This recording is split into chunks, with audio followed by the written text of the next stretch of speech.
this is what I want to talk about. Yeah. Really understanding a day in the life of your avatar. Okay. Because when we talk about like whenever people was taught to me like avatar research, just the word avatar, and I don't even like to forget like you're like my actually our mutual friend Julie she calls it your human.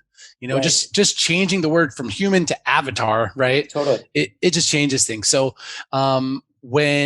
and admittedly, it's funny because as you know, like I started out in e-com and I literally like I understood the avatar thing at some level. Like obviously if I'm selling kombucha kits, I want to sell it to people who want to buy a kombucha kit, but I never did the real deep research because the fun place for me to play is the marketing of it, which is funny because the avatar research is the foundation of the marketing, but it's like the boring classes sometimes you have to take in college to get to the real fun classes. Yeah.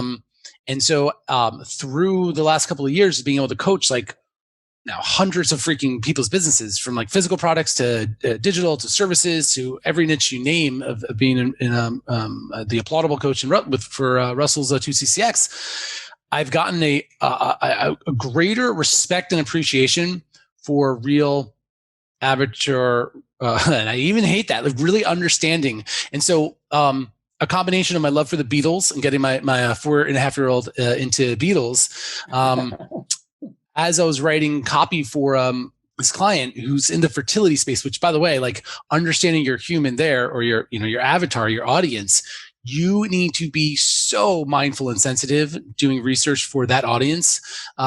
One of my businesses is Sensory Scout, which we provide physical products to parents who have kids on the spectrum. And so that market is also a pretty sensitive, but you cannot get more, for me writing, really understanding to serve a woman who has possibly had something I learned, possibly having miscarriages. So the goal, understanding that the goal isn't to be pregnant, it is to have a baby. And then what we found out later on, it's actually to be a mom,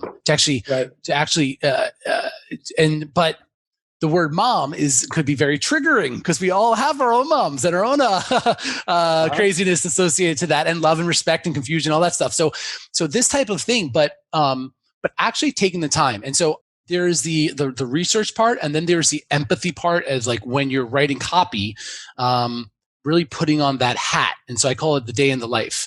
Okay, so I could share with you some things that everybody could do. So in the Amazon world, right? If I'm selling physical products in my physical products brands, and now I'm going golden shower, buddy, because I'm going to talk a mile a minute. Because now, this is but it's really good. It's funny. Cool. You're overlapping with what I do, where you just said it, right? All you got to do is like, you can't relate to a woman who's trying to get pregnant and then actually have a child, right? But if you're in the marketing game of that, then you got to think, okay, how do I get into that person's mind? And then people sit there and they start thinking, well, what would a woman think? It's like, you just stop. Just ask them. Ask your best client, the customer who you're working with, what's going on? You said the why, right? Like, what's your issue? How are you feeling? And that helps you with one, understanding your segments, and two, it helps you with how they speak in the market so that you can write your copy. Exactly. Absolutely. Yep. And the cool thing is like, if you don't have a list or a community yet, doing things like surveys and quizzes and stuff like that is boom, right out of the gate. Yeah, totally.